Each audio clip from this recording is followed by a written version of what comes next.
Hello, everybody. This is Bill Draves. Thanks to the St. Croix Valley Rail Group and to the River Falls Public Library for this program on what's down the track, the future of trains for western Wisconsin, all of Wisconsin, and the nation. The good news, trains are coming. We're going to take a look at the top 10 news and developments, starting with the big one and ending with even a bigger one that has not yet been publicly released except in this program. We start with the exciting news that the Amtrak is moving to the St. Paul Depot, happening after Thanksgiving of 2013. Little bit of history in the making here. Here's a picture of the St. Paul Depot before Thanksgiving 2013. Beautiful but empty. After Thanksgiving in 2013, it will still be beautiful, but it will be busy and crowded for the rest of our lives, the rest of the 21st century. Here's a picture of the place where you board the Amtrak train in St. Paul. The reason why the number one news is so important is because of the number two news. That is that a second train will come to St. Paul, going from St. Paul to Chicago. It may start in St. Cloud or in St. Paul, but what it means is that this will then change the way business and professional people in western Wisconsin and in the Twin Cities do travel. Because the second train will be on time, the second train will offer a different alternative time from the first train. And what we know from ridership records is that it will have a record ridership, and that will lead to a third train a day and a fourth train, etc., going on. Those of us in western Wisconsin, the St. Croix Valley, have two different train stations we can get on, here in St. Paul or in Red Wing, giving us excellent service on this route. The St. Croix Valley Rail Group met in October of 2013, and it selected as its top goal to get the second train from St. Paul to Chicago. We're going to work with groups in 3 states to make that happen. Number 3, there's record train ridership in 8 of the last 9 years, 11 of the last 12 months at the national level, the Wisconsin level, on the Empire route. Here's kids at the Union Station in Chicago celebrating St. Patrick's Day, but they're taking the train every day of the year. Number 4, we in Wisconsin can be proud that we have the busiest route in the Midwest from Milwaukee to Chicago. It's also the most on-time route in the nation. 7 trains a day being proposed for 10 trains a day. This is the future for every major city in the country, including our Twin Cities metro.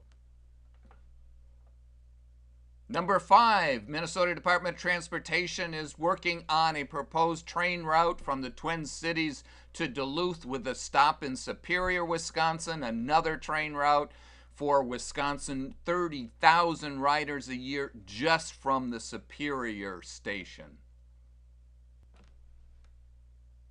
Number 6, highway funding. There's no way to fund our highways. Here's a report that came out this year on questionable highway spending in Wisconsin, but people are driving fewer miles. Vehicle miles traveled is stagnant. There's no growth in driving in Wisconsin, and no growth, in fact, a decline in driving in the Twin Cities area. Young people driving 37% fewer miles, people over 65 driving less, and more people telecommuting where they drive less.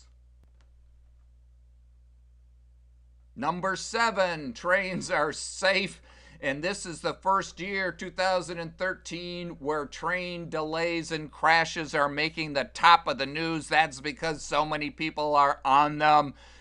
but trains are so much safer than automobiles. All the data shows that's one reason why traveling on a train will be safe in the future as it is today for more people.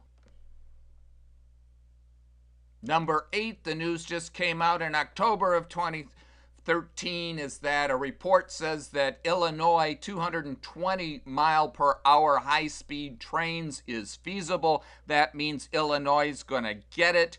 That means they're going to want it.